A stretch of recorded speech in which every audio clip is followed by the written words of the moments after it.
तो ये है बच्चा वो न्यूज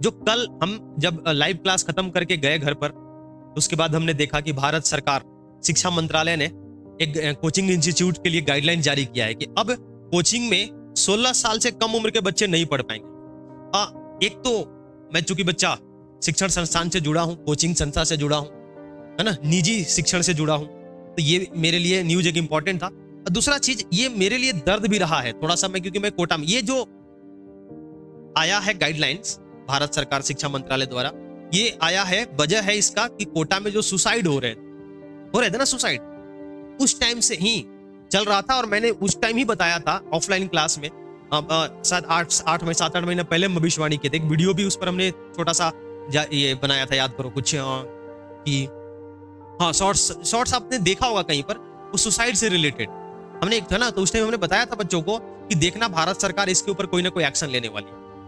तो ये एक्शन है कि 16 साल से कम उम्र के बच्चे कोचिंग में नहीं जा सकते हैं। और कोचिंग का भी डेफिनेशन उन्होंने बताया, आप जा करके आप सर्च करेंगे तो आपको भारत सरकार के जो एजुकेशन मिनिस्ट्री है उसके उनके वेबसाइट पर आपको सारा कुछ मिल जाएगा। समझ रहे क्या, सारा डिटेल मिलेगा। क्या पीड़ा क्या है सर? पीड़ा ये है कि ठीक है, आप जो है बच्चों को कोचिंग जाने से, अब हो सके तो फ्यूचर में स्कूल जाने से भी, है ना, मना कीजिए, क्योंकि बच्चा प्रेशर नहीं झेल पा रहे हैं बच्चे। लेकिन मैं पर्सनली मैंने देखा है कोटा के अंदर जो सुसाइड का मेन कारण है ना बच्चा, वो क्या है कि वो फाइनेंशियल प्रॉब्लम। अगर डेटा निकाला जाए ना, जो शायद कोई निकालते भी कोई नहीं निकालेगा, ये कोटा में जितने भी बच्चों का सुसाइड हो रहा है उसमें से मैं गारंटी के साथ कह सकता हूं कि जो 90% से ज्यादा बच्चे होंगे ना, वो कहीं ना कहीं बहुत ही गरीब परिवार से, किसी का कोई हो सकता है किसी के पिताजी ने जमीन बेच करके भेजे हो, किसी को हो सकता है बच्चा जमीन गिरवी रख करके भेजे हो, गहने बेच करके भेजे हो। ऐसे बच्चे जो हैं जब उस नगरी में जाते हैं ना, उस चौकाचंद में जाते हैं, तो फिर वो उस ट्रैप में फंस जाते हैं, क्योंकि बच्चा प्रेशर है इस एग्जाम का।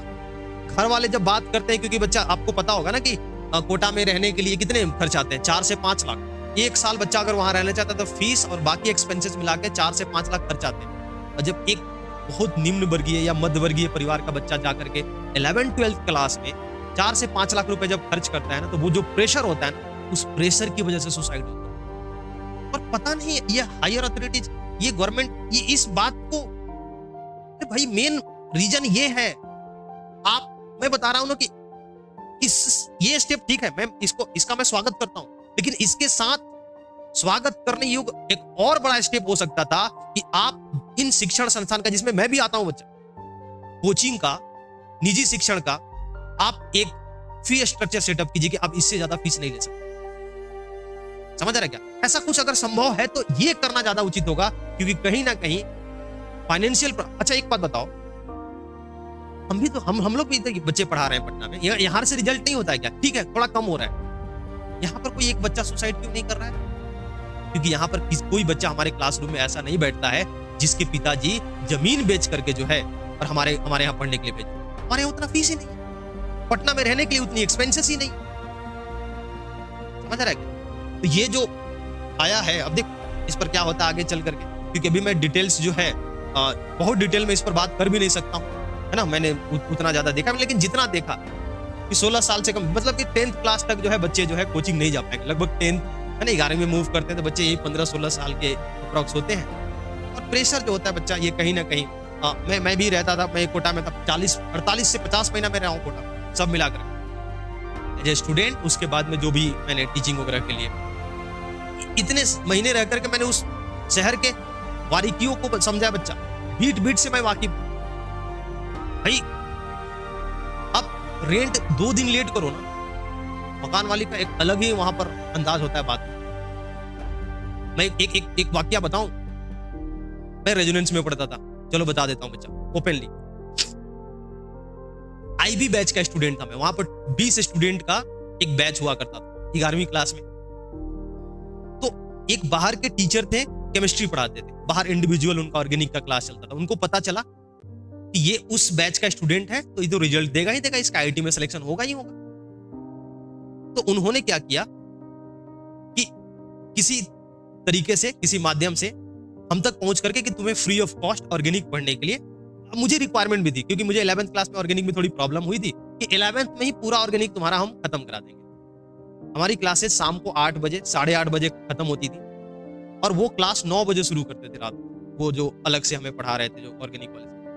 कभी 11 बजे छोड़ते थे, कभी 11:30 बजे, एक दिन 12 बजे के बाद छोड़े क्लास, समझ रहे हो। घर आते आते 12:30 बज गए। मैं देखा कि जिस बिल्डिंग में मैं रहता था, जिस पीजी में, उस पीजी में गया तो गेट बंद। अब देखो एक अजीब इत्तेफाक था कि मेस बंद हो चुका है क्योंकि 12 बजे रात को खाना नहीं मिलेगा कहीं पर। एक दुकान खुला था 12 बजे रात को, लेकिन उस दुकान पर कुछ लेने के लिए आपको जाकर के रूम से पैसे लेके आना होगा क्योंकि पैकेट में कुछ मेरे पास पैसे नहीं। लेकिन लैंडलॉर्ड इतने स्ट्रिक्ट होते हैं कि एक बार 12 बजे रात को रिक्वेस्ट करने पर गेट खोलेंगे, फिर आप बाहर जाओगे, फिर खा करके फिर वापस आओगे, क्योंकि ये सब जोमेटो स्विगी बच्चा उस जमाने में कुछ नहीं होता था, समझ रहे हैं क्या। दोबारा आओगे ऐसी कोई सुविधा थी नहीं, समझ रहे हैं क्या। तो फिर भी मैंने रिक्वेस्ट किया, रिक्वेस्ट है ना। मैं गेट पर गया, मैंने देखा कि मैं जाऊंगा पैसा लूंगा और पैसा लेकर के बाहर आऊंगा, फिर जाकर के बाहर चाय और बिस्किट लेकर या जो भी लेना था मैगी होगी खा करके फिर वापस जाऊंगा। तो लैंडलॉर्ड थोड़े से गुस्सा होंगे। उससे बढ़िया है कि चलो यार मांगते हैं कि भाई डेली तो तुम्हारे यहाँ ही खाते, तुम्हारे यहाँ ही तो चाय पीते, आज उधार दे दो कल पैसा दे देंगे, समझ रहे क्या। और वो दुकान मुझे याद है ग्लोबल स्कूल के पास में है।